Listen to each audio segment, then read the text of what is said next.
तो empirical formula में हमने देखा था, एम्पिरिकल फॉर्मूला जो है ये रेशियो रिप्रेजेंट करता है, whole number ratio, whole number ratio represent करता है, ठीक है, of various atoms present in compound. एक पर्टिकुलर कंपाउंड में जो डिफरेंट एटम्स प्रेजेंट होंगे उनके बीच का ये क्या रिप्रेजेंट करता है, रेशियो रिप्रेजेंट करता है, होल नंबर रेशियो, फ्रैक्शन में नहीं होगा, वो होल नंबर में आएगा, ठीक है। और मॉलिक्यूलर फॉर्मूला को हमने देखा था कि molecular formula exact number of different atoms बताता था, exact number of different atoms present in compound, present in compound, right. Examples इसके हमने ऑलरेडी कवर किए थे कि एम्पिरिकल फॉर्मूला कैसे बताएंगे और मॉलिक्यूलर फॉर्मूला हम कैसे वहां पे बताएंगे, ठीक। और तो कैलकुलेशन इसके करते टाइम पे हमने एक एग्जांपल देखा था, उसके आगे वाले जो अलग अलग टाइप के कैलकुलेशन है उससे पहले मैं एक चीज यहाँ पे क्लियर कर देता हूँ कैलकुलेशन के लिए, that is called as mass percent of an atom और एलिमेंट, ठीक है। किसी भी कंपाउंड में, इन अ कंपाउंड, किसी भी कंपाउंड में या मॉलिक्यूल में एक पर्टिकुलर एटम या फिर एलिमेंट का मास परसेंटेज क्या होता है, सो वो होता है that is equal to mass of that element, mass of that element और एटम इन कंपाउंड, कंपाउंड में उसका मास कितना है, कितने ग्राम्स में प्रेजेंट है, और ये होगा ग्राम्स में, divided by molar mass of compound,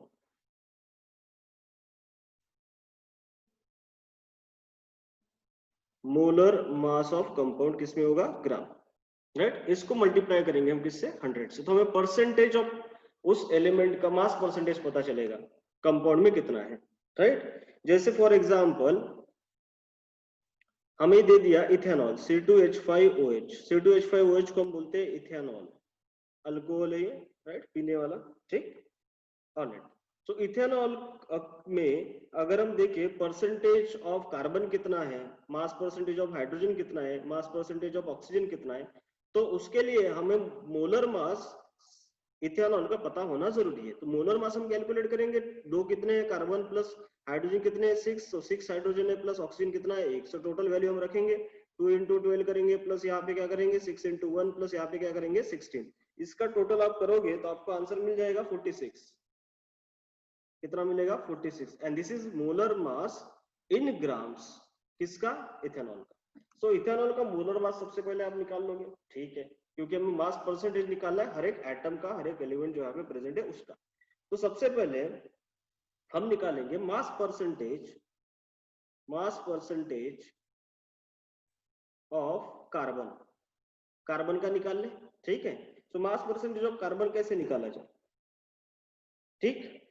so mass percentage of carbon निकालने के लिए हमारे पास कार्बन कितने दिए हैं, एक मॉलिक्यूल में 2 कार्बन, बराबर है। So mass of element present in atom, present mass of element present in a compound in grams, अगर जो हमें लेना है, सो हमारा एलिमेंट यहाँ पे कौन सा है, कार्बन है, या फिर एटम हमारा कौन सा है, कार्बन है, लेकिन कार्बन कितने लिए हमने, 2 लिए हैं, कार्बन कितने लिए, 2, राइट। सो 2 कार्बन एटम्स का मास कितना होता है, 2 कार्बन एटम्स का मास कितना होगा, 12 × 2, एक कार्बन एटम का 12, ठीक है।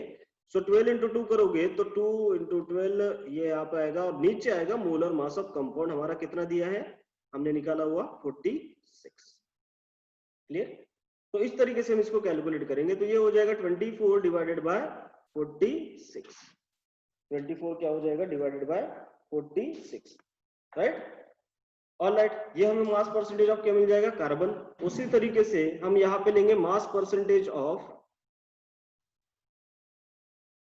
राइट। अभी देखिए किसी किसी को हो सकता है कि इसमें voice, mass percentage of carbon लिखा है, परसेंटेज है, देखो हमने परसेंटेज है तो यहाँ पे मल्टीप्लाई तो 100 करना भूल ही गए हम लोग, राइट, 100 से मल्टीप्लाई करना पड़ेगा, नहीं तो 24 डिवाइडेड बाय 46 मल्टीप्लाइड बाय क्या करेंगे, 100 करेंगे, तो हमें हमारा आंसर जो है वो मिल जाएगा, लगभग ये 52.17 के आसपास आएगा परसेंटेज में। राइट, ये मिल गया हमें मास परसेंटेज ऑफ। उसी तरीके से अब निकालना है मास परसेंटेज ऑफ किसका, हाइड्रोजन का, हाइड्रोजन एटम का। तो हाइड्रोजन एटम कितने, 6 इंटू 1 करोगे तो कितना आएगा, 6 ही आएगा, डिवाइडेड बाय क्या करोगे, 46। तो 6 बाय क्या करना है हमें, 46 करना है। तो हमारा जो ये 100 हम बार बार बोले जा रहे हैं, 100 है ये मल्टीप्लाइड, राइट। सो ये करोगे तो आपको लगभग 13.3 क्या मिल जाएगा, 13 या 3% मिल जाएगा, ठीक है। उसी तरीके से अगर हमें निकालना होगा मास परसेंटेज ऑफ किसका, oxygen, mass percentage of oxygen atom निकालना है, तो ऑक्सीजन कितने हमारे पास, एक ही है, राइट। और ऑक्सीजन का मास कितना होता है एक एटम का, 16। तो 16 इंटू 1 करेंगे तो 16 ऊपर आएगा। मास ऑफ एलिमेंट और एटम इन कंपाउंड कितना हो जाएगा, 16, डिवाइडेड बाय उसका मोलर मास कितना होता है, 46, मल्टीप्लाइड बाय करेंगे 100, राइट। तो इसको सॉल्व करोगे तो लगभग आपको कितना मिलेगा, 34.73% के आसपास आपको मिल जाएगा, ठीक है। पॉइंट के बाद वाला अप्रोक्सीमेशन करवा रहा हूं, ये तो बाकी आपको क्वांटिटी यही मिलने वाली है, ठीक। ऑलराइट, तो मास परसेंटेज कैसे कैलकुलेट करते हैं वो मैंने आपको यहाँ पे बताया कि किसी भी कंपाउंड में किस अलग अलग जो एटम्स प्रेजेंट होते हैं या एलिमेंट्स इसको हम बोलेंगे जो प्रेजेंट होते हैं, उनका मास परसेंट कैसे निकाला जाए। तो उनका मास उस कंपाउंड में कितना है वो कैसे कैलकुलेट करेंगे, तो जितने नंबर ऑफ एटम्स दिए होंगे उसको उसके एटॉमिक मास से मल्टीप्लाई करोगे। जैसे कार्बन का मास इस कंपाउंड में कितना है, तो आप बोलते हैं कि carbon 12 into 2 that is 24 gram present है किसमें, 46 ग्राम में, और इसको मल्टीप्लाई करोगे 100 से तो उसका मास परसेंट आपको पता चल जाएगा। उसी तरीके से ऑक्सीजन का ले लेते हैं, तो ऑक्सीजन कितना है, एक ही प्रेजेंट है। सो एक ऑक्सीजन एटम का मास होता है 16, तो 16 ग्राम प्रेजेंट होगा किसमें, 46 ग्राम्स में, उसको मल्टीप्लाई बाय 100 से तो आपको पता चलेगा ऑक्सीजन का परसेंटेज। सिमिलरली आपको पता चलेगा किसका, हाइड्रोजन का परसेंटेज, राइट, ठीक है। सो इस तरीके से हम जो है कैलकुलेट करते हैं। जस्ट वेट, किसी कुछ स्टूडेंट्स को क्या लिखा, बारिश के वजह से नेटवर्क डाउन बोला है मैंने, नेटवर्क ग्रुप में ग्रुप में डाल दो क्या, मैंने तो वैसे नेटवर्क का बोला है।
डाला है,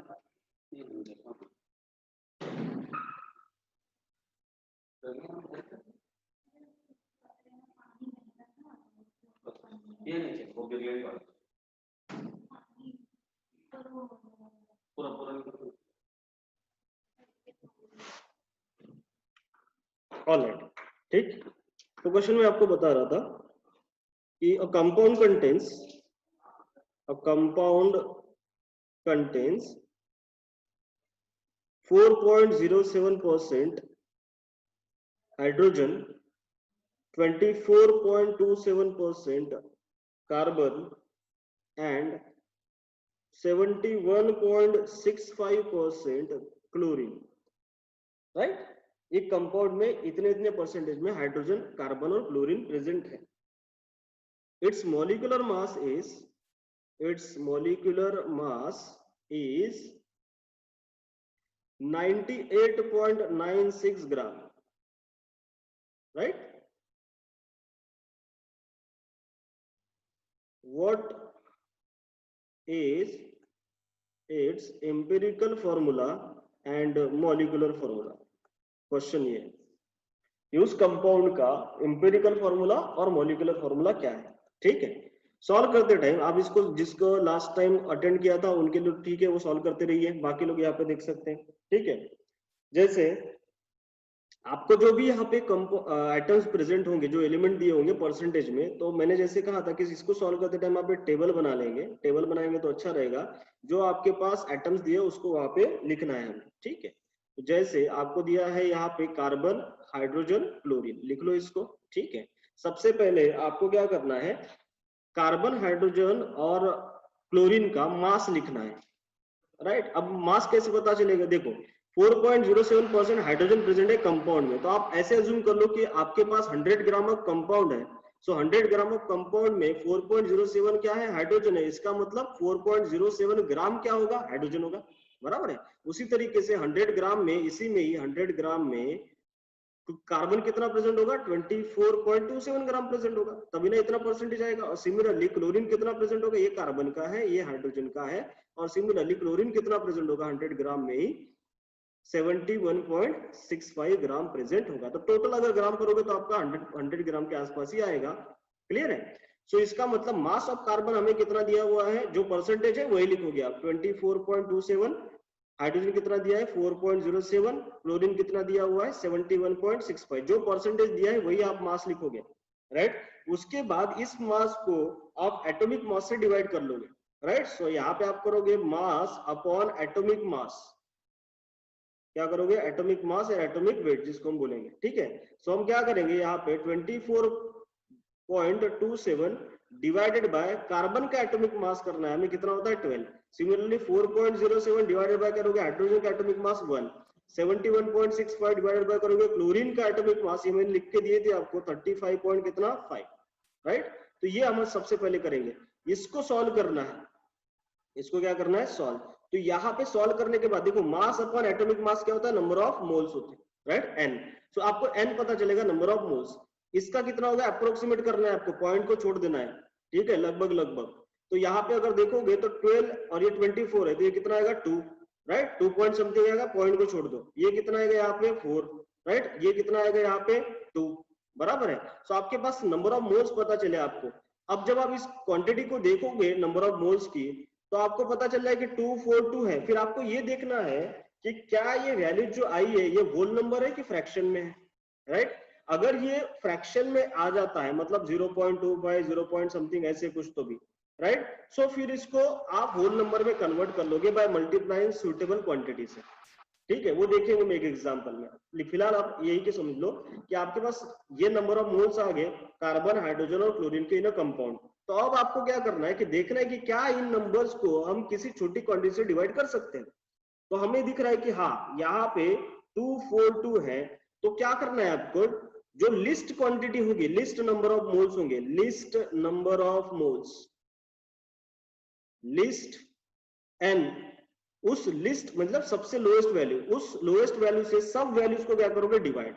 लिस्ट वैल्यू से डिवाइड करोगे all values, all values of n, ठीक है। सो मैं लिस्ट वैल्यू 2 ले सकता हूँ, ये भी 2 है, तो 2 से मैं सबको डिवाइड कर रहा हूँ, 2 से मैं सबको क्या कर रहा हूँ, डिवाइड कर रहा हूँ, ठीक है। सो मुझे रेशो पता चलेगा, क्या पता चलेगा, ratio of different elements in a compound. So 2 से मैं इसको डिवाइड कर दो, 2/2 कितना होगा 1, 4/2 कितना होगा 2, 2/2 कितना होगा 2। सो डिवाइडिंग बाय क्या किया है मैंने, 2 से क्या किया, यहाँ पे डिवाइड किया है। लिस्ट क्वांटिटी कौन सी थी, 2, उससे। तो मुझे रेशियो यहाँ पे पता चला है कार्बन, हाइड्रोजन और किसका, क्लोरीन का। कार्बन, हाइड्रोजन और सॉरी ये 1 है, 2/2 1, तो 2 1 2 1 आ जाएगा। तो यहाँ पे रेशियो मुझे पता चला है carbon is two hydrogen is two किसका, क्लोरीन का। और ये रेशियो कितना है 1, ये कितना आया 2, और ये कितना है यहाँ पे 1। रेशियो क्या मिला, 1:1 मिला, बराबर है। और ये रेशियो जो होता है डिफरेंट एटम्स का या एलिमेंट्स का इन अ कंपाउंड, इसी को हम क्या बोलते हैं, इंपेरिकल फॉर्मूला। यही डेफिनेशन में हम लिखा था ना, ratio of different atoms in a compound, वो हमें क्या मिल जाता है, इंपेरिकल फॉर्मूला मिल जाता है, ठीक है। सो हमारा इंपेरिकल फॉर्मूला क्या बना यहाँ पे, CH2Cl, 2 हाइड्रोजन, 1 कार्बन, 1 क्लोरीन। तो ये बना हमारा इंपेरिकल फॉर्मूला। इंपेरिकल फॉर्मूला जैसे ही मिलता है, सबसे पहले आप इसका मास निकाल लोगे, that is called as empirical formula mass. समझ में आ रहा है, वो निकाल लोगे। कार्बन का कितना हो जाएगा यहाँ पे 12, हाइड्रोजन कितना है 2, क्लोरीन का कितना होगा 35 पॉइंट कितना 5। सबको क्या करना है, आपको जोड़ना है, तो ये हो जाएगा 14 प्लस 35.5 आ जाएगा, बराबर है। तो ये 49.5 आ जाएगा, 49 पॉइंट क्या आ जाएगा 5। तो ये हुआ आपका इंपेरिकल फॉर्मूला मास, ये आपको मिल गया। क्लियर, 49 पॉइंट क्या मिला 5। अब आपको क्या करना है, मॉलिक्यूलर फॉर्मूला निकालना है। और मॉलिक्यूलर फॉर्मूला निकालने के लिए मैंने आपको एक फॉर्मूला बताया था लास्ट क्लास में, कैसे निकालना है। क्या होता है, molecular formula is equal to होता है empirical formula multiplied by n factor, बराबर। ठीक, अब ये एन मतलब नंबर ऑफ मोल्स वाला एन नहीं, ठीक है, ये एन फैक्टर अलग है, इसको हमें निकालना है।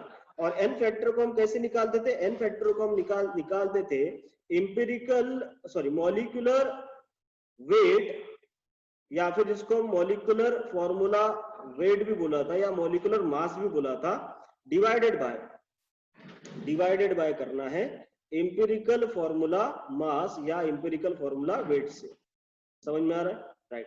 तो एन फैक्टर निकालना है। देखो मॉलिक्यूलर वेट जो है आपको गिवन है, देखो मॉलिक्यूलर मास जिसको मॉलिक्यूलर वेट भी बोलते हैं, ये आपको गिवन है, वो कितना है 98.96 है। तो ऊपर लिखोगे आप 98.96 डिवाइडेड बाय आपको करना है इंपेरिकल फॉर्मूला मास या इंपेरिकल फॉर्मूला वेट, जो हमने निकाला हुआ है कितना है 49.5। ये आया कितना 49.5। अब 98.96 इसका मतलब लगभग ये क्या है हमारा 99 ही है, डिवाइडेड बाय 49 पॉइंट क्या है हमारे पास 5 है, तो ये कितना आता 2 आता। एन फैक्टर कितना आता 2, राइट। सो एन फैक्टर आया 2। इंपेरिकल फॉर्मूला आपके पास मिल चुका है ये वाला, और मॉलिक्यूलर फॉर्मूला आपको चाहिए, तो आपका molecular formula is equal to हो जाएगा CH2, empirical formula CH2Cl multiplied by करोगे 2। सो 2 से सभी एटम्स को मल्टीप्लाई करना है, तो 2 इंटू कार्बन क्या हो जाएगा कार्बन 2 C2, 2 इंटू हाइड्रोजन हो जाएगा, हाइड्रोजन कितना है 2 इंटू 2 हो जाएगा 4, तो H4 हो जाएगा। और क्लोरीन एक ही है, तो 2 इंटू 1 क्लोरीन कितना हो जाएगा 2 क्लोरीन हो जाएगा, दैट इज Cl2 हो जाएगा। And this is your molecular formula of compound. अब मैं देखता हूं किस किस का ये करेक्ट आया था।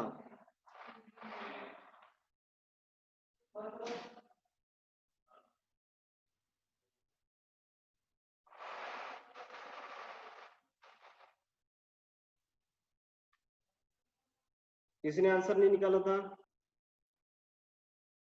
सिंपल क्वेश्चन है, देखो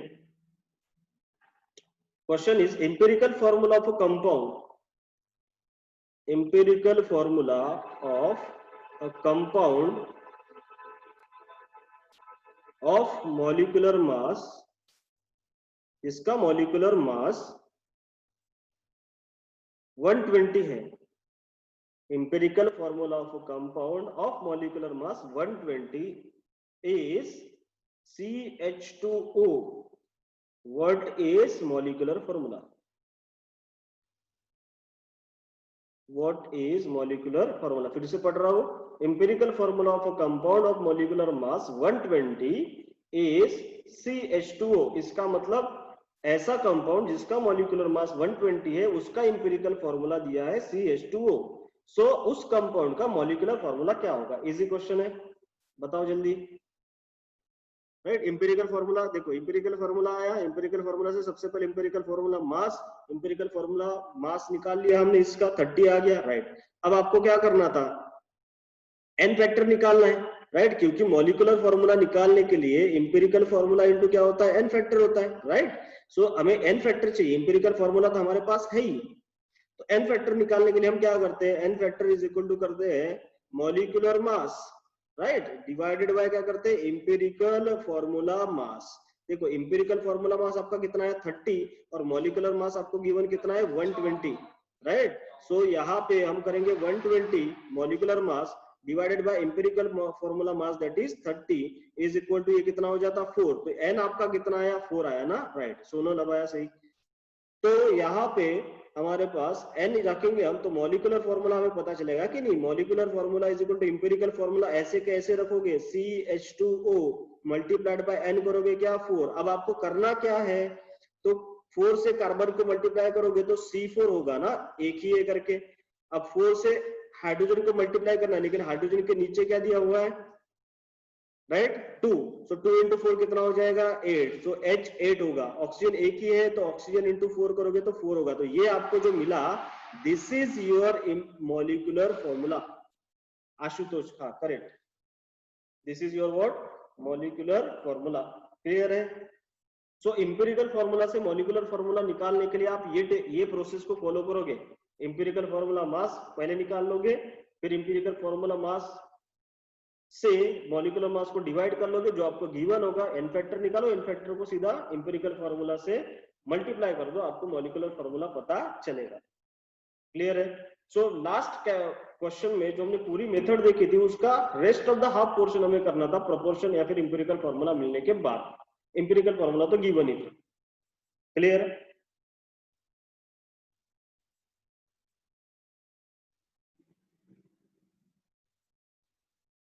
ठीक है, ऑलराइट, अब एक क्वेश्चन देखो, क्वेश्चन ये है a compound possess 8% of sulfur by mass, sulphur को ऐसे नोट करते हैं हम, राइट, डिनोट करते हैं सल्फर बाय मास, तो मास परसेंटेज ऑफ सल्फर आपको दिया है कितना 8%, आपको पूछा है द लिस्ट मतलब सबसे कम molecular mass of compound is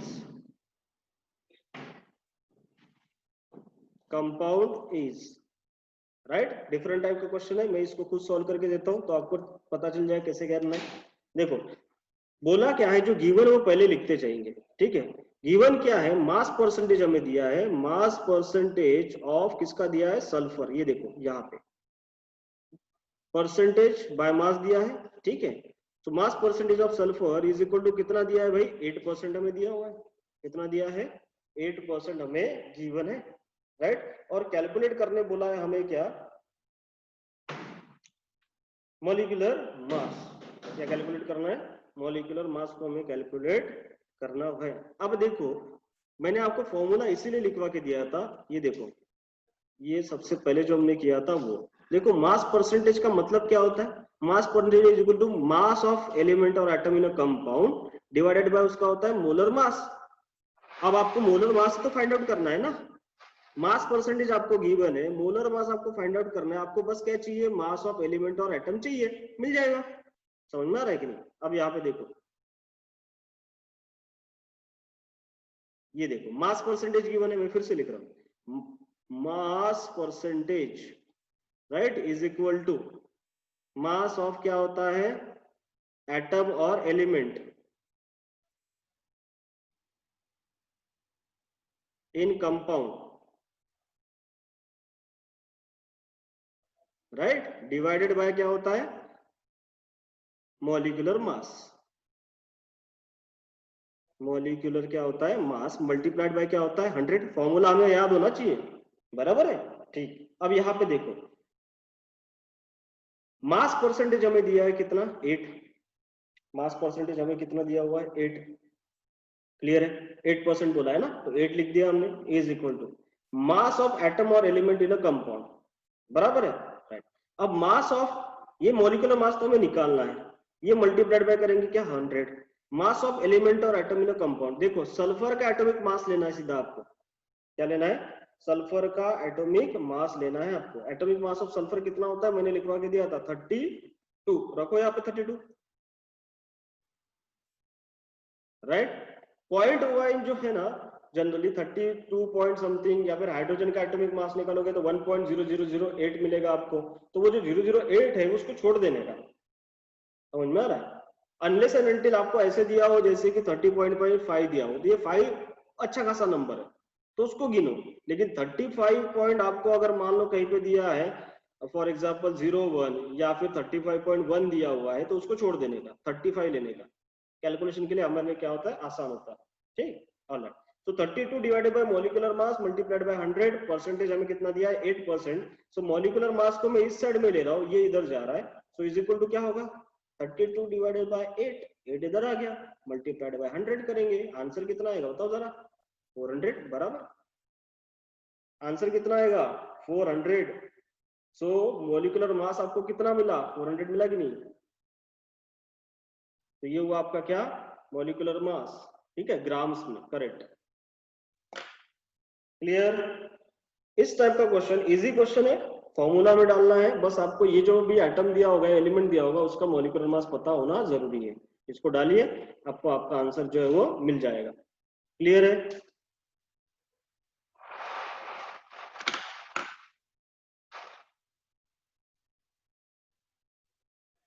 any doubt.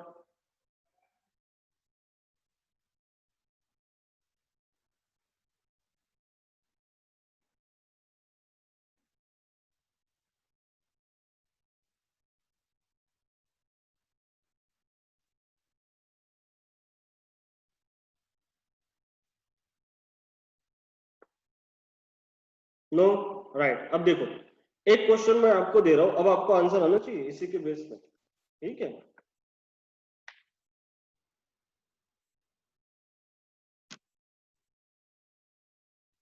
Question देखिए,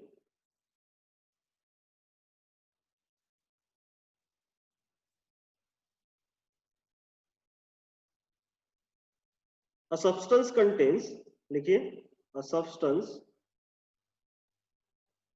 contains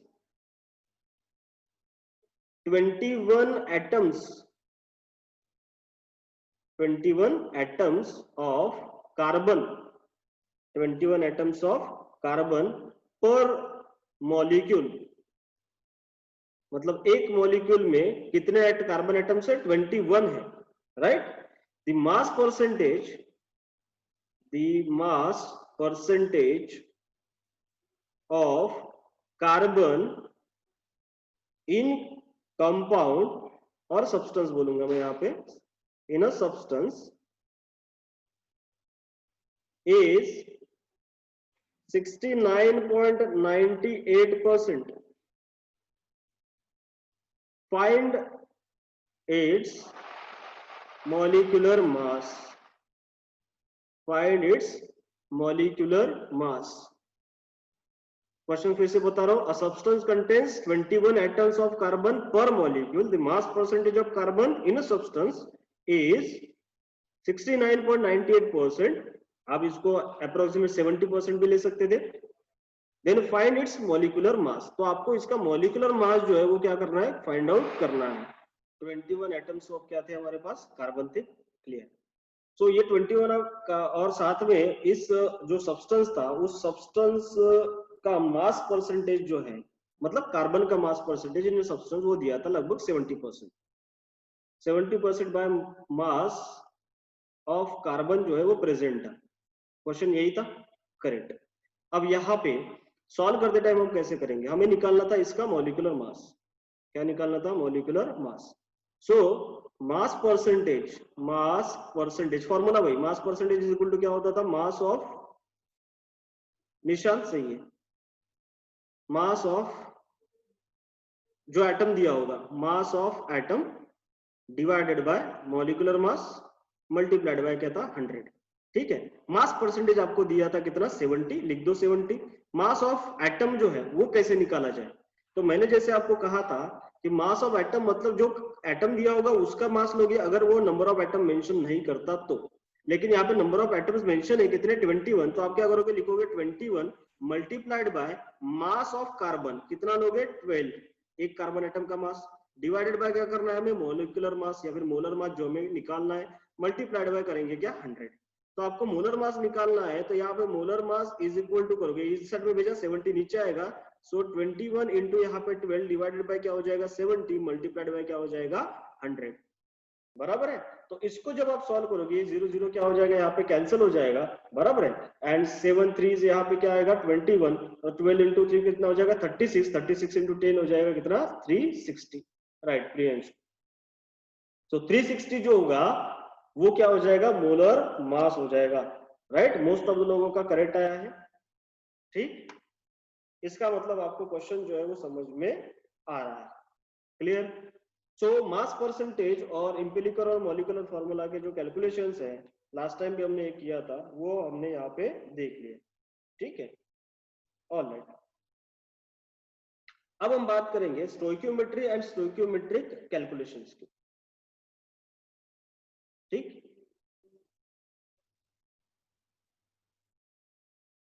स्टोइकियोमेट्री हेडिंग डालिए, stoichiometry and stoichiometric calculation.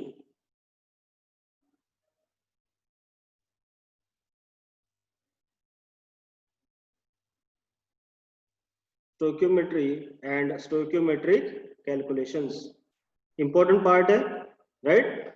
Alright, अब स्टोइकियोमेट्री एग्जैक्टली क्या होता है, स्टोइकियोमेट्रिक कैलकुलेशन एग्जैक्टली क्या होता है, तो सबसे पहले स्टोइकियोमेट्री जानने के लिए हमें स्टोइकियोमेट्रिक कोएफिशिएंट को जानना जरूरी है।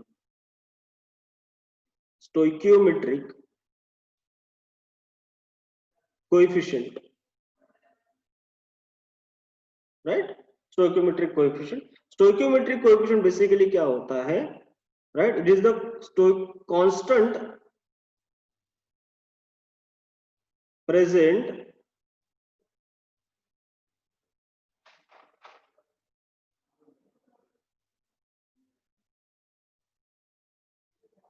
constant that is present before reactant और products, बहुत सिंपल लैंग्वेज में बता रहा हूं मैं, in a balanced chemical reaction, balanced chemical reaction, ये इंपॉर्टेंट है। यहाँ पे रिएक्शन बैलेंस्ड होना चाहिए, रिएक्शन अगर बैलेंस नहीं है, राइट, प्रियांशु बराबर है, बैलेंसिंग इंपॉर्टेंट है, number that we get after the balancing, balancing के बाद जो मिलता है वो जरूरी है, इसलिए मैंने यहाँ पे बोला बैलेंस केमिकल रिएक्शन जरूरी है। और ये नंबर होगा, ये कांस्टेंट होगा जो रिएक्टेंट और प्रोडक्ट के सामने दिखेगा आपको इन अ बैलेंस केमिकल रिएक्शन। जैसे फॉर एग्जांपल मैं यहाँ पे ले रहा हूँ, मेरे पास N2 है, आपने हेबर प्रोसेस सुना होगा प्रिपरेशन ऑफ अमोनिया के लिए, उसमें 3 हम हाइड्रोजन लेते हैं, हाइड्रोजन मॉलिक्यूल कितना लेते हैं 3, और इससे हम बनाते हैं 2NH3, ये बना आपका अमोनिया, ये हाइड्रोजन गैस है, ये गैस है, दिस इज नाइट्रोजन गैस और दिस इज अमोनिया गैस, ये आपने प्रिपेयर कर लिया हेबर प्रोसेस, हेबर प्रोसेस, ठीक। अब यहाँ पे देखो, सबसे पहले जब भी आप स्टोइकियोमेट्रिक कैलकुलेशन देखना चाहोगे तो देखोगे कि क्या रिएक्शन ये बैलेंस्ड है। रिएक्शन बैलेंस का मतलब क्या है कि जो नंबर ऑफ एटम प्रोडक्ट में होंगे same number of atom reactant में आपको दिखते हैं कि नहीं दिखते हैं, वो देखना है। तो आप यहाँ देखोगे नाइट्रोजन 2 है, प्रोडक्ट में देखोगे नाइट्रोजन 2 है, हाँ 2 × 1 मतलब नाइट्रोजन कितने 2, यहाँ पे हाइड्रोजन कितने हुए प्रोडक्ट में 3 × 2 दैट इज 6, तो यहाँ पे देखोगे कि हाइड्रोजन रिएक्टेंट में 6 है क्या, हाँ 3 × 2 कितने 6, इसका मतलब रिएक्शन क्या है, बैलेंस्ड है। तो इस बैलेंस्ड रिएक्शन में अब आप देखो आइडेंटिफाई करना है स्टोइकियोमेट्रिक कोएफिशिएंट।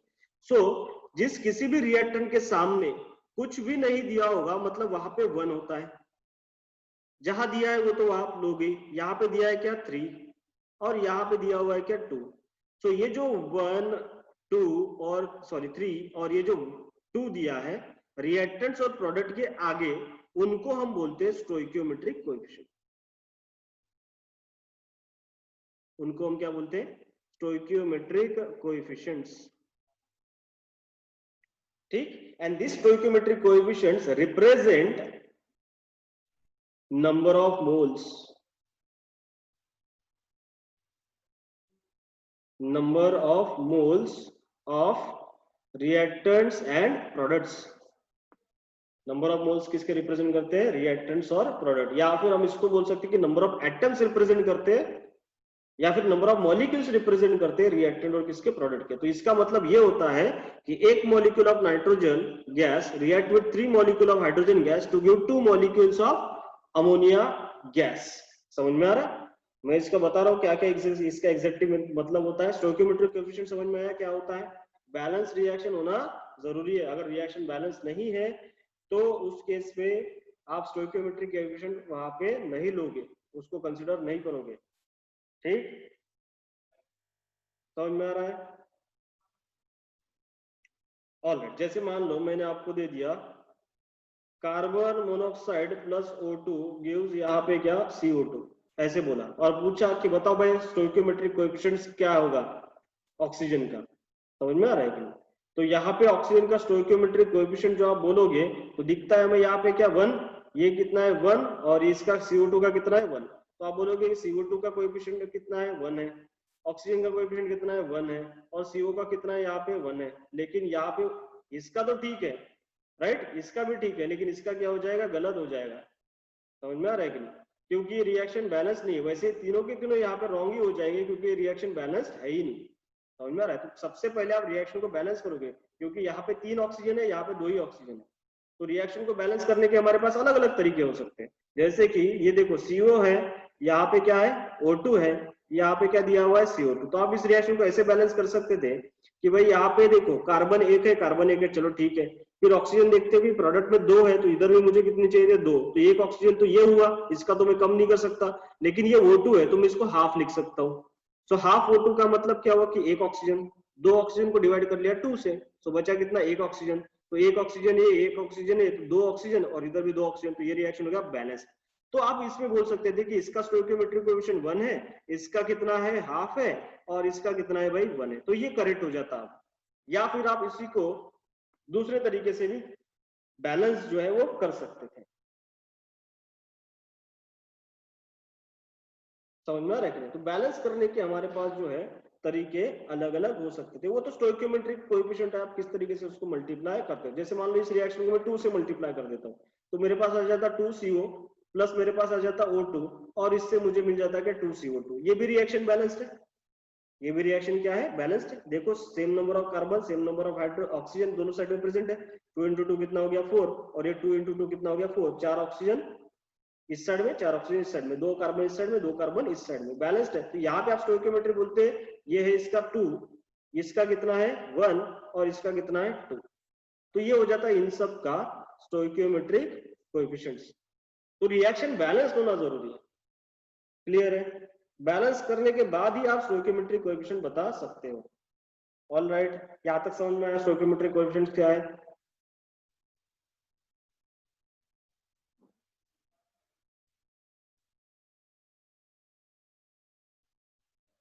यस, अब यहाँ पे देखो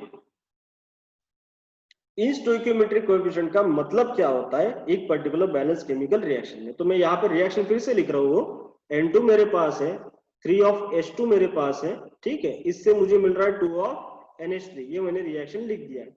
अब इस रिएक्शन में जो स्टोइकियोमेट्रिक कोएफिशिएंट्स है 1, 3 और ये जो यहाँ पे 2 है, इनका मतलब क्या क्या होता है वो समझो, ठीक है। अब इसका मतलब देखो, इसका इस रिएक्शन में स्टोइकियोमेट्रिक कोएफिशिएंट का मीनिंग क्या है, मीनिंग ये है कि इसका मतलब ये होता है कि एक मोल, ये जो जैसे मैंने कहा कि 1 क्या रिप्रेजेंट करता है, 3 क्या रिप्रेजेंट करता है, 2 क्या रिप्रेजेंट करता है, स्टोइकियोमेट्रिक कोएफिशिएंट्स है और इसका मतलब होता है नंबर ऑफ मोल्स, ठीक।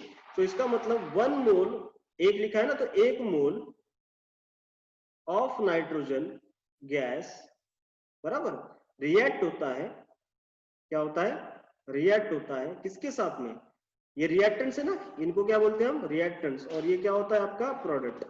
सो 1 mole of nitrogen gas react होता है 3 moles of hydrogen gas H2 gas के साथ, 3 मोल्स जो स्टोइकियोमेट्रिक कोएफिशिएंट है उसके साथ, तो एक 3 के साथ रिएक्ट हो रहा है, so 1 mole of nitrogen gas react होता है 3 moles of hydrogen gas to give ये प्रोडक्ट मिलेगा, और प्रोडक्ट हमें क्या मिल रहा है अमोनिया, कितने 2 moles, to give 2 moles of NH3 gas.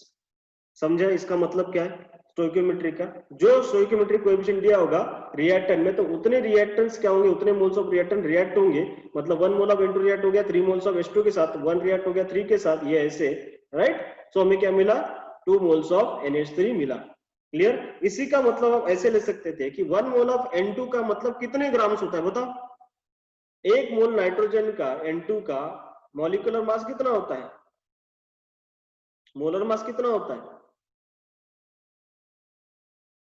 N2 का मोलर मास कितना होता है,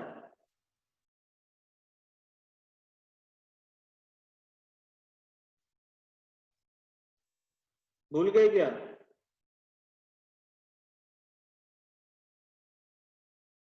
N2 का मोलर मास कितना होता है, मॉलिक्यूल है ना वो, एक नाइट्रोजन का एटॉमिक मास कितना होता है 14, बराबर। सो 2 नाइट्रोजन वहां पे दिया है, सो 14 into 14 कितना हो जाएगा 28। इसका मतलब 1 मोल ऑफ N2 गैस, इसी का मतलब आप लोगे कि 28 ग्राम्स ऑफ आपके पास क्या था, N2 था। यस, ये रिएक्ट हो गया किसके साथ में, 3 moles of H2। 3 moles of H2 मतलब कितना grams, so number of moles कितने दिए 3, मल्टीप्लाइड करोगे H2 गैस जो हमारा है हाइड्रोजन, उसका मॉलिक्यूलर मास से। हाइड्रोजन का मॉलिक्यूलर मास कितना होता है 2, एक हाइड्रोजन का 1, 2 हाइड्रोजन का कितना हुआ 2, मतलब ये 3 into 2 कितना हुआ 6 मोल्स ऑफ किसके साथ में, H2 गैस के साथ में। समझ में आ रहा है कि नहीं। और इससे आपको प्रोडक्ट क्या मिल रहा है 2 मोल्स, तो 2 मोल्स मतलब 2 into NH3, NH3 का मॉलिक्यूलर मास कितना हुआ, नाइट्रोजन का 14, बराबर, और हाइड्रोजन कितने 3, तो टोटल हुआ कितना 17। तो 17 into 2 दैट इज कितना हो जाएगा 34 ग्राम ऑफ क्या मिलेगा आपको, NH3 गैस। समझ में आ रहा है। सो मोल्स को जस्ट उसके मोलर मास से या फिर मॉलिक्यूलर मास से मल्टीप्लाई करोगे तो ग्राम्स में आपको आंसर पता चलेगा, राइट। सो इसमें इसका मतलब ये है कि 1 मोल ऑफ N2 का रिएक्ट होना मतलब 28 ग्राम्स ऑफ N2 का रिएक्ट होना किसके साथ में, 6 मोल्स ऑफ, सॉरी 6 ग्राम से 6 ग्राम्स ऑफ किसके साथ में, हाइड्रोजन गैस के साथ में, टू गिव 34 ग्राम्स ऑफ क्या, NH3। क्लियर है। कोई डाउट है तो पूछ लो, बीच में ही पूछा करो, राइट। अच्छा, तीसरी बात यहाँ पे, इसी का थर्ड मीनिंग क्या है, इसी का थर्ड मीनिंग ये है, बताओ, मैंने आपको एक चीज बताई थी कि 1 मोल किसी भी गैस का, एनी गैस का volume at standard temperature and pressure कितना होता है, बताओ जरा। 1 मोल किसी भी गैस का, एनी गैस का volume at standard temperature and pressure कितना होता है, क्विक।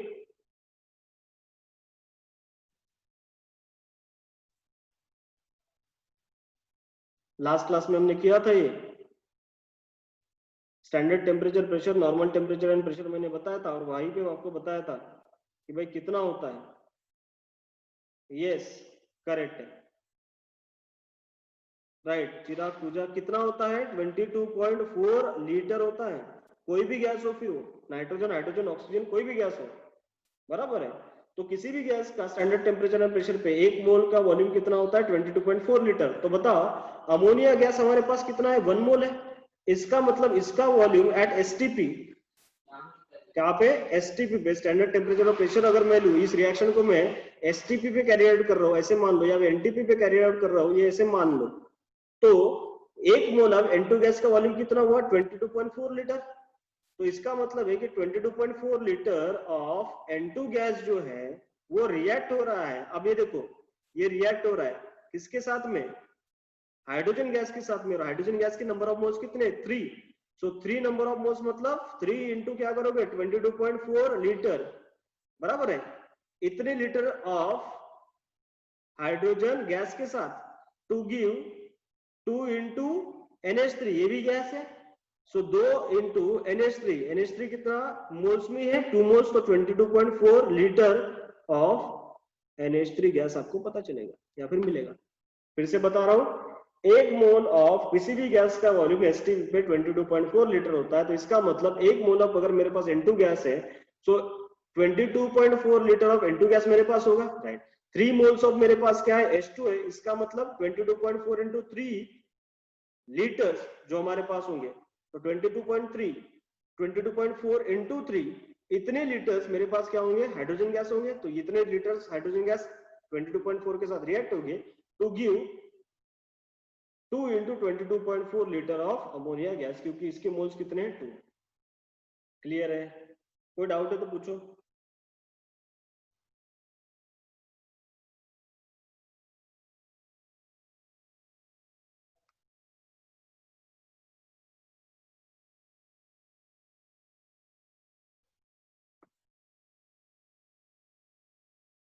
ये कितना आता बताओ 67.2 लीटर होता ना, राइट। और ये कितना होता 44.8 लीटर। अरे समझा कि नहीं कि कंफ्यूजन हो रहा है, बताओ तो जरा, अगर आपके पास 1 मोल ऑफ नाइट्रोजन है, N2 है, राइट, सो कितने मोल्स ऑफ नाइट्रोजन होंगे? नाइट्रोजन एटम की मैं बात कर रहा हूं, कितने मोल्स ऑफ नाइट्रोजन एटम होंगे? 1 मोल ऑफ नाइट्रोजन गैस अगर आपके पास है, N2 अगर आपके पास है, तो कितने मोल्स ऑफ नाइट्रोजन आपके पास होंगे? अरे एक N2 से कितना है नाइट्रोजन होता है? 2 ना। सो 1 मोल ऑफ नाइट्रोजन से कितना मिलेगा? 2। कितना मिलेगा? राइट, 2 मोल्स ऑफ आपको क्या मिलेगा?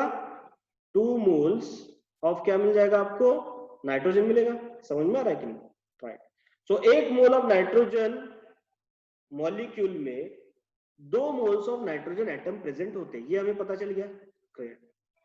अगर मैं यहाँ पे 3 मोल्स ऑफ नाइट्रोजन गैस ले लेता, नाइट्रोजन मॉलिक्यूल ले लेता, ठीक है, सो मेरे पास कितने मोल्स ऑफ नाइट्रोजन होते? बताओ, कितने मोल्स ऑफ नाइट्रोजन होते हैं? 1 मोल से कितना मिलता है? 2। सो 3 मोल से कितना मिलेगा? 6। बराबर, ठीक। कितने मिलेंगे? 6 मोल्स ऑफ नाइट्रोजन एटम मिलेंगे। यहां तक क्लियर है? ऑल राइट, ठीक। अब ये देखो, इसको समझो। मैंने इसलिए ये बताया क्योंकि यहां पे हम फिर से रिलेशन बना रहे हैं। रिलेशन ये बना रहे,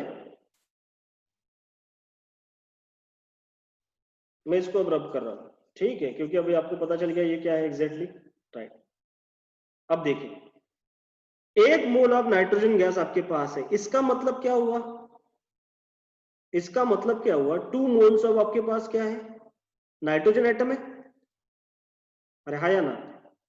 बराबर, 1 मोल ऑफ नाइट्रोजन गैस है मतलब 2 मोल्स ऑफ क्या हुआ? Nitrogen atom. डबल होगा ना, क्योंकि N2 है, ठीक है। उसी तरीके से ये रिएक्ट होगा किसके साथ में? 3 मोल्स ऑफ हाइड्रोजन गैस। अब हाइड्रोजन गैस में हाइड्रोजन कितने? 2। सो 3 इंटू 2 करोगे, कितना हो जाएगा? 6 मोल्स। 6 मोल्स ऑफ किसके साथ में? Hydrogen atom. 6 मोल्स ऑफ किसके साथ में? हाइड्रोजन एटम के साथ में, राइट। और इससे आपको प्रोडक्ट मिलेगा। प्रोडक्ट आपके पास कितना है? 2 मोल्स। सो 2 मोल्स ऑफ आपको क्या मिलेगा? अमोनिया। अब अमोनिया में NH3 में 1 नाइट्रोजन है और 3 हाइड्रोजन है, मतलब आपको यहाँ पे कितने मोल्स ऑफ नाइट्रोजन मिलेंगे? 2 इंटू N, मतलब कितना? 2 moles. 2 moles of nitrogen atom मिलेंगे, बराबर, प्लस 3 हाइड्रोजन इंटू 2 मोल्स, तो कितना होगा? 6 मोल्स ऑफ हाइड्रोजन एटम मिलेंगे। अरे हाँ या ना? अब आप इसको देखो, ये आपको तो डायरेक्टली भी लिख सकते थे इधर, इसको बिना देखे सीधा आप ये उठा लेते। देखो, 2 moles of nitrogen atom, 6 moles of hydrogen atom, 2 moles of nitrogen atom, 6 moles of hydrogen atom, मिल जाता। क्योंकि किसी भी बैलेंस केमिकल रिएक्शन में जितने एटम्स रिएक्टेंट में प्रेजेंट होते हैं, सेम एटम प्रोडक्ट में प्रेजेंट होंगे। सेम एटम जो है वो प्रेजेंट होंगे।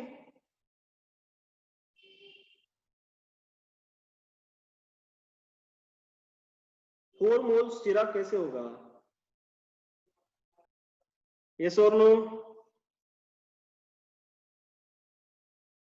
राइट, सो वही होता है, जैसे कि 2 मोल्स का मतलब क्या हुआ? 2 इंटू एन है, वही लिखा है हमने। 6 मोल्स का मतलब 6 इंटू एन है, एवोगाड्रोस नंबर, और 2 मोल्स का मतलब 2 इंटू एन है, 6 इंटू एन। अब आपको देखना है कि ये साइड और ये साइड में सेम ही आना चाहिए। जैसे 2 एन इधर आया एन का, नाइट्रोजन एटम का, तो 2 एन नाइट्रोजन एटम का आना चाहिए। ऐसे नहीं कि 2 एन इधर आया 4 एन इधर आया, तो रिएक्शन में इम्बैलेंस हो जाएगी। तो इस साइड और इस साइड के एटम्स या फिर नंबर्स क्या होने चाहिए? बैलेंस्ड होना जरूरी है। क्लियर है? मोल्स या फिर नंबर ऑफ एटम्स के केस में, ठीक? समझा? तो इससे हमें एक चीज पता चली है, देखो आपको यहाँ पे पता चलेगी, ठीक? जैसे अगर आपको मास दिया है किसी भी एटम का या मॉलिक्यूल का, तो मास से आप नंबर ऑफ मोल्स निकाल सकते हो by dividing it with molecular mass या एटॉमिक मास से। बराबर, मास से क्या निकाल सकते हैं? Number of moles. Number of moles निकाल सकते हैं by dividing with molecular mass या फिर एटॉमिक मास, डिपेंड है कि आपको मॉलिक्यूल दिया है या एटम दिया है। और नंबर ऑफ मोल्स से आप नंबर ऑफ एटम निकाल सकते हो। नंबर ऑफ मोल से आप क्या निकाल सकते हो, नंबर ऑफ एटम्स निकाल सकते हो किसी भी मॉलिक्यूल में। समझ में आ रहा है कि नहीं? कैसे? By multiplying it with atomicity. मैंने आपको बताया था एटोमिसिटी क्या है, by multiplying it with atomicity. Atomicity का मतलब क्या है कि जैसे मान लो NH3 आपके पास मॉलिक्यूल है, तो अगर आपको नाइट्रोजन की एटोमिसिटी पूछ ली NH3 मॉलिक्यूल में, तो NH3 में नाइट्रोजन कितना है, एक ही है, तो उसकी एटोमिसिटी हुई 1। हाइड्रोजन की एटोमिसिटी पूछ ली आपको अमोनिया मॉलिक्यूल में, तो हाइड्रोजन कितने 3, तो उसकी एटोमिसिटी कितनी हुई 3। समझ में आ रहा है? इसी को हम क्या बोलते हैं, atomicity, number of hydrogen atom that is, या फिर number of atoms present in a particular molecule, उसको हम क्या बोलते हैं, एटोमिसिटी। ये लिख लिया।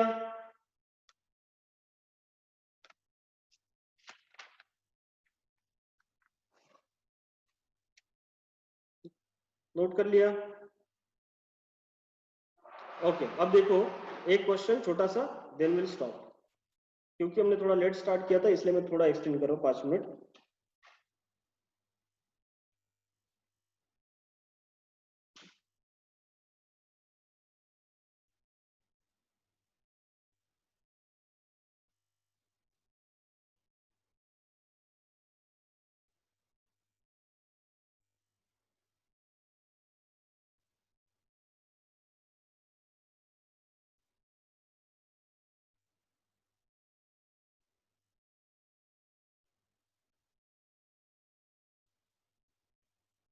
चलो देखो यहाँ पे क्वेश्चन ये है कि for a reaction given is 2p plus q gives r, 2p plus q gives r if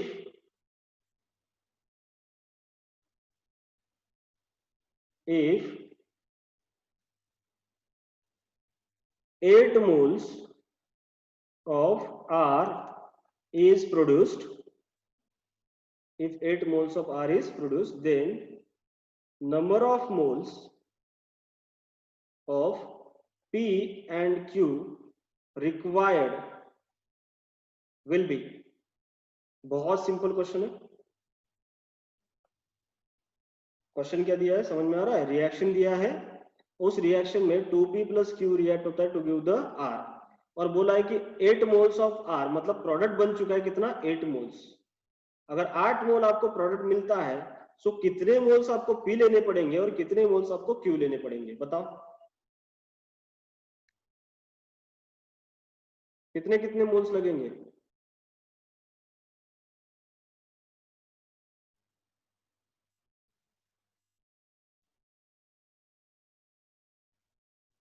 कैसे निकालेंगे? 2p प्लस क्या लिखेंगे, q गिव्स r। बहुत सिंपल क्वेश्चन है। r कितना दिया है, 8 मोल्स।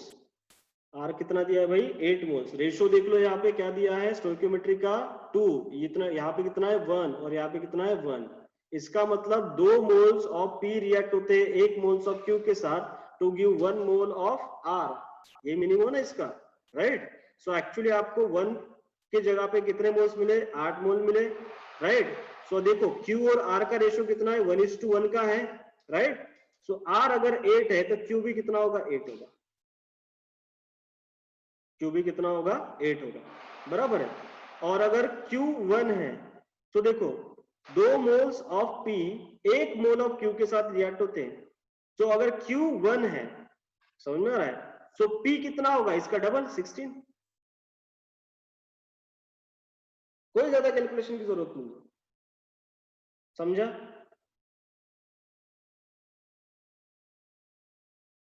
नहीं समझा? गड़बड़ हो गया?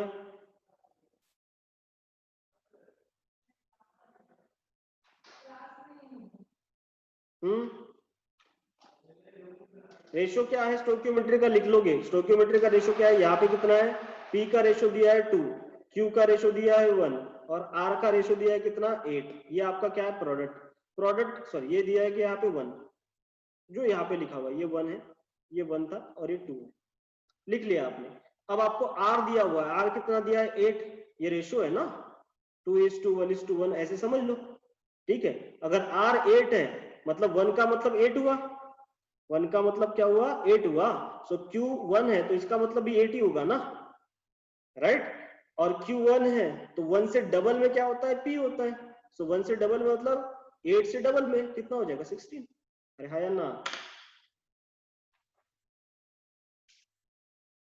समझा कि नहीं समझा?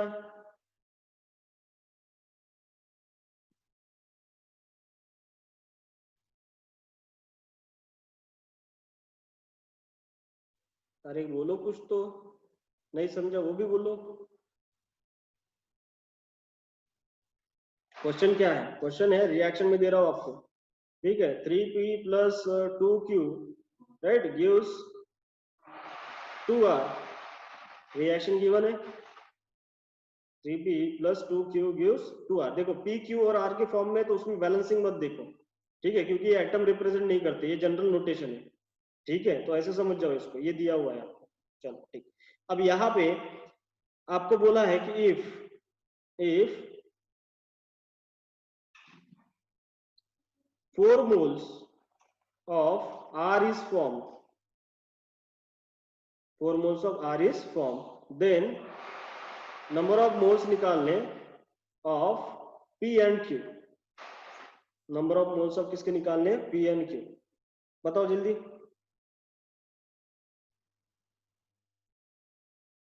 रेशो बनाना आपको पता है, PQR लिखो, रेशो लिखो 3:2:2। अब बनाओ, आंसर निकलना चाहिए आपका।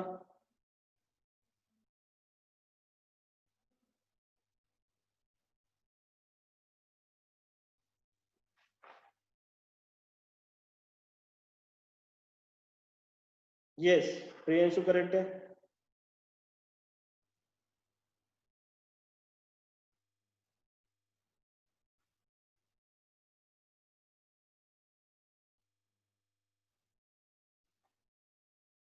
यस, चिराग बराबर, एग्जैक्ट, प्रियंशु करेक्ट। बाकी लोग जल्दी जल्दी आंसर बताओ। रेशो क्या दिया है, आशुतोष ने PQR लिख दिया आपने, स्टोइकियोमेट्री लिख दो ऐसे 3:2:2, ठीक है, शॉर्ट ट्रिक बता रहा हूँ ऐसे, नहीं तो अजय भाई ये इतना रिएक्ट होकर इतना बना रहा है वो लंबा खिंच जाएगा, ठीक है। PQR 3:2:2 लिख दो जो स्टोइकियोमेट्री दिया है। अब देखो R कितना बना है वो लिखना है, 4 मोल्स, तो यहाँ लिख दो 4। अब यहाँ पे 2 है तो यहाँ पे भी 2 है, तो ये भी 4 होगा ना, सीधा सीधा, कोई बात ही नहीं, राइट। तो ये देखो अब लिखना है किसका, P का, तो देखो 2 से बनता है 4, 2 से कितना बनता है 4, बराबर है।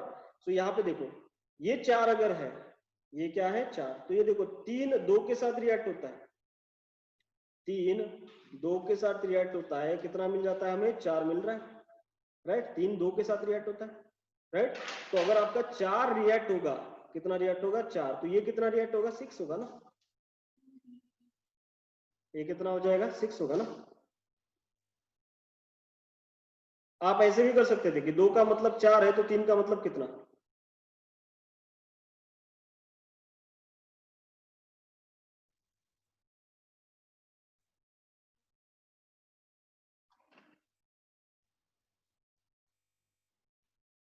थ्री इज टू टू का रेशो ना,